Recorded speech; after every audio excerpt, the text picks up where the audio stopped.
मध्य प्रदेश में लोकसभा चुनाव के दूसरे चरण के लिए 4 अप्रैल को नामांकन दाखिल करने का दौर समाप्त हो गया। टीकमगढ़, दमोह, खजुराहो, सतना, रीवा, होशंगाबाद और बैतूल इन 7 सीटों पर 26 अप्रैल को मतदान होना है। इन 7 सीटों में से एक अनुसूचित जाति और एक अनुसूचित जनजाति के लिए आरक्षित है। देखते हैं ये रिपोर्ट। मध्य प्रदेश की 29 लोकसभा सीटों के लिए 4 चरणों में चुनाव हो रहा है। पहले चरण की वोटिंग 19 अप्रैल को होगी, जिसके लिए प्रचार परवान पर है।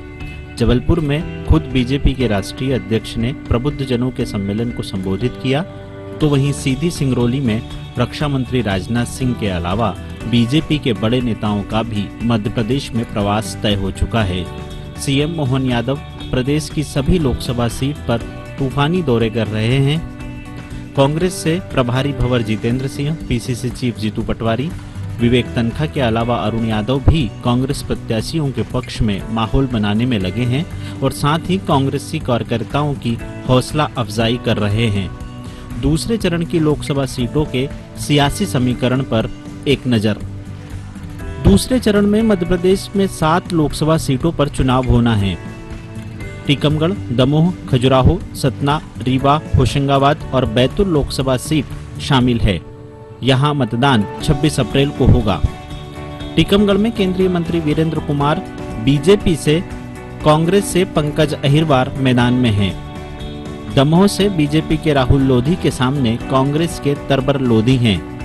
खजुराहो से बीजेपी के प्रदेश अध्यक्ष वीडी शर्मा के सामने समाजवादी पार्टी से मीरा यादव हैं। खजुराहो सीट कांग्रेस ने अपने इंडी गठबंधन के सहयोगी समाजवादी पार्टी के लिए छोड़ी है। सतना से बीजेपी के गणेश सिंह के सामने कांग्रेस के सिद्धार्थ कुशवाहा हैं। रीवा में जनार्दन द्विवेदी के सामने कांग्रेस की नीलम अभय मिश्रा प्रत्याशी हैं। होशंगाबाद संसदीय क्षेत्र से बीजेपी ने किसान नेता दर्शन सिंह चौधरी को मैदान में उतारा है, तो कांग्रेस से संजय शर्मा ताल ठोक रहे हैं। बैतूल से बीजेपी ने फिर दुर्गादास उइके पर भरोसा जताया है, तो कांग्रेस ने भी अपने पूर्व प्रत्याशी रहे रामू टेकाम को मैदान में उतारा है। वैसे तो साल 2019 के लोकसभा चुनाव में बीजेपी ने केवल एक ही सीट गंवाई थी, जिसके एवज में इस बार केंद्रीय नेतृत्व कोई कोर कसर नहीं छोड़ रहा है। सियासी मामलों के जानकार ये मानते हैं कि इन चुनावों में बीजेपी के सामने कोई चुनौती नहीं है। चुनौती तो कांग्रेस को अपना कुनबा बचाने की है, क्योंकि कांग्रेस में कोई काडर नहीं होता है। देखा जाए तो चुनौती जैसी स्थिति तो कम ही है। पिछली बार जैसे नतीजे देखें, 58% चुनाव वोटिंग इनके बीजेपी के फेवर में हुआ था, और ये दूसरे फेज़ की जो 7 सीटें हैं वो सातों बीजेपी के पास हैं। तो चुनौती अब ये मान सकते हैं कि ट्राइबल वोटर को लेके भाजपा भी थोड़ा सा आशंकित है, क्योंकि अभी विधानसभा की कुछ सीटों में मेरे ख्याल से 7 या 8 सीटें ऐसी थीं जिन पे ट्राइबल वोटर्स अपेक्षित परिणाम नहीं मिले थे इनको, तो इसलिए ये थोड़े से डरे हुए हैं। बाकी उसके काउंटर में इन्होंने जो रणनीति अपनाई है बीजेपी की, कि ये कांग्रेस के बड़े बड़े नेताओं को तोड़ने में लगे हुए हैं। और जैसे टीकमगढ़ है, दमोह है और सतना रीवा है, तो सतना रीवा में इनको ज़्यादा वो दिख रहा था डर, तो इन्होंने वहाँ काफ़ी ये परसेप्शन बनाने की कोशिश की है कि माहौल बीजेपी के पक्ष में है और कांग्रेस में भगदड़ मची हुई है। ये स्थिति बनी है वहाँ पर। दूसरे चरण की इन 7 सीटों पर दिग्गज भी मैदान में हैं। टीकमगढ़ से केंद्रीय मंत्री वीरेंद्र कुमार, तो खजुराहो से बीजेपी के प्रदेश अध्यक्ष वीडी शर्मा, सतना से लंबे समय से संसद में प्रतिनिधित्व करने वाले गणेश सिंह के सामने भी चुनौतियां कम नहीं हैं।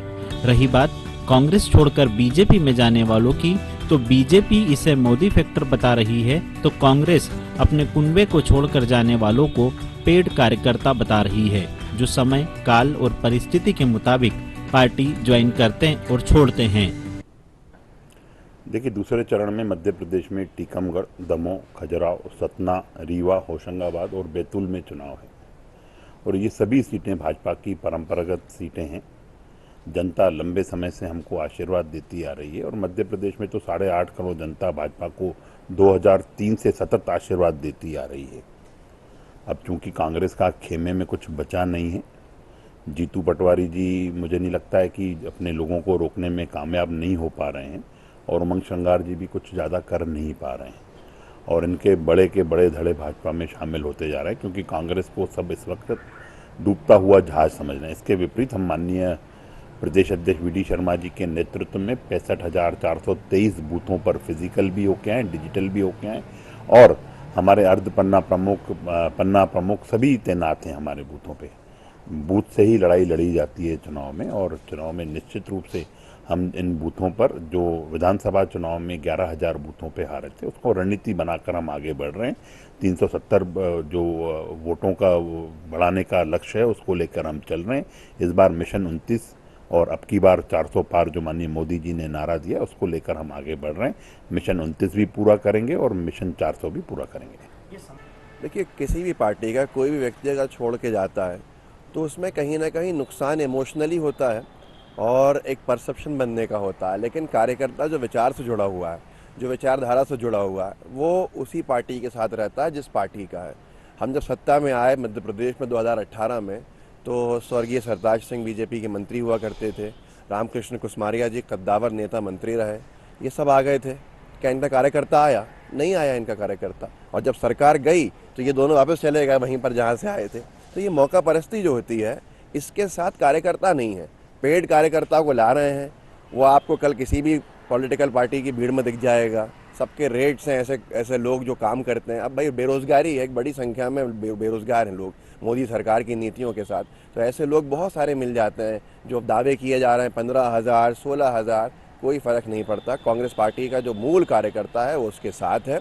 और ज़बरदस्त जो 20 साल के बीजेपी के शासन और जिसमें दमनकारी नीतियाँ आई, उसके सामने बीजेपी में नहीं गया तो आज क्या जाएगा।